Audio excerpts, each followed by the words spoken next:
tuweze kufahamu walau machache ambayo yapo kwenye teknolojia. Mambo gani ambayo teknolojia imeyagusa kwa mwaka huu 2025, na miongoni mwa jambo ambalo huenda likawa ni kubwa zaidi kwa mwaka huu 2025. Inawezekana huu mwaka ndio umekuwa mwaka wa mabadiliko makubwa kwenye application ya WhatsApp. Mambo mengi yameongezeka kwenye application ya WhatsApp kwa mwaka huu 2025. Yamebadilishwa mengi sana, jinsi ya kutumia, aina ya features ambazo zimekuwa zikiongezwa kupitia application hiyo maarufu duniani kwa sasa. Inawezekana pia mwaka huu ndio mwaka ambao umefanyika mabadiliko makubwa na mengi kweli.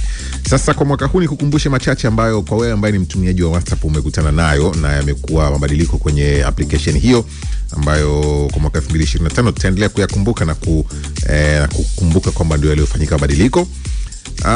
Miongoni mwa waliobadilika ni mfumo wa kutafsiri chats, ambapo unaweza sasa hivi kutafsiri chats kwa lugha nyingine.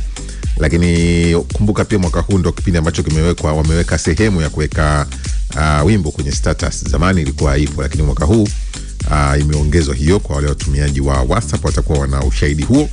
Lakini wameweka pia sehemu ya kuriposti status.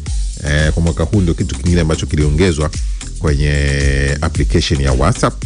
Lakini watumiaji pia wameanza kutumia namba 2 ndani ya application moja. Unakumbuka hiyo? Zamani ilikuwa ukiwa na application ya WhatsApp maana yake ni namba yako moja, unaitia pale unaondoka. Lakini kwa sasa hivi unaweza kuswitch account. Una account 2 unaweza kuziweka pale na ukatumia zote kwa wakati mmoja. Ukawa na switch tu kwamba kwa wakati huu natumia hii, lakini ndani ya application moja. Lakini pia watumiaji wa iPhone 5s, iPhone 6 na iPhone 6 Plus mwaka huu wamezuiliwa kutumia application ya WhatsApp. Ndio kati ya jambo lingine ambalo liliwakumba watumiaji wa aina hizi za simu kwa mwaka huu wa 2025. Lakini pia watumiaji wanaweza kuandika ujumbe mfupi kwenye profile. Hii pia ni feature ambayo iliongezwa kwa mwaka huu.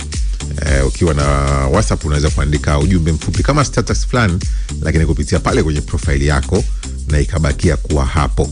Lakini sehemu ya kuongeza na kupunguza speed ya ujumbe wa sauti pia imeongezwa. Kwa wale ambao wanatumia voice notes, toka experience hiyo, unaweza kuikimbiza ile sauti ukaongeza speed ya kile ambacho kimetumwa kama voice notes kupitia hapo. Lakini pia sehemu ya kuchagua style ya kuandika imewekwa. Unaweza ukachagua mambo ya kubold, mambo ya italic, yale yote unaweza ukayachagua kupitia wakati unaandika kupitia application ya WhatsApp. Lakini watumiaji kwa sasa wanaweza kuweka status ya video yenye urefu wa sekunde 90. Awali haikuwepo. Kile kwa mwaka huu application ya WhatsApp imeongeza hiyo feature kwa ajili ya wewe mtumiaji. Lakini pia kingine ambacho kimeguswa kwa mwaka huu kupitia application ya WhatsApp ni WhatsApp na iOS imekuwa na mfumo mpya wa kiusalama, ambapo imekuwa ikiwalinda watumiaji wake. Lakini pia WhatsApp status zimeanza kuweka matangazo. Ushaikutana nayo hii? Unakutana na tangazo ambalo hiyo namba, zamani ilikuwa unakutana na status ambayo ni watu ambao mmesave namba. Mmesave namba yako na yeye amesave namba yake.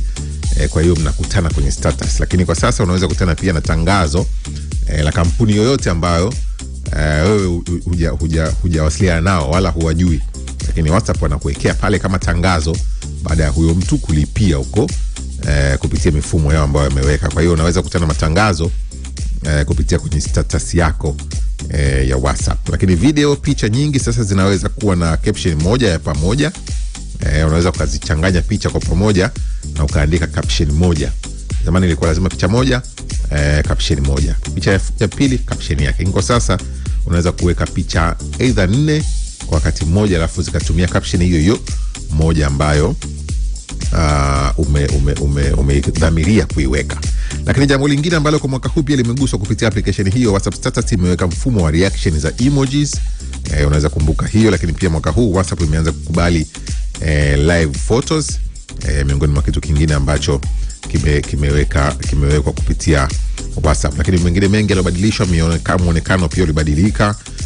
Muonekano wa WhatsApp web pia ulibadilika. Kama ni mtumiaji mzuri wa WhatsApp web utakuwa umejifunza, umegundua hiyo. Mfumo wa kubadili ujumbe wa sauti kuwa maandishi pia upo. Sehemu ya kuongeza usalama kwenye chats na groups pia wameongeza. Imeweka pia mifumo mingine mingi ambayo imebadilisha kabisa utendaji kazi wa WhatsApp. Mtumiaji pia anaweza kuchagua reaction ya emoji ambayo anaitaka, na imeanza kupatikana kwa watumiaji pia wa iPad. Kwa wale ambao wanatumia iPad utakuwa umejifunza na umegundua kwamba kwa sasa unaweza kupata application ya WhatsApp tofauti na zamani.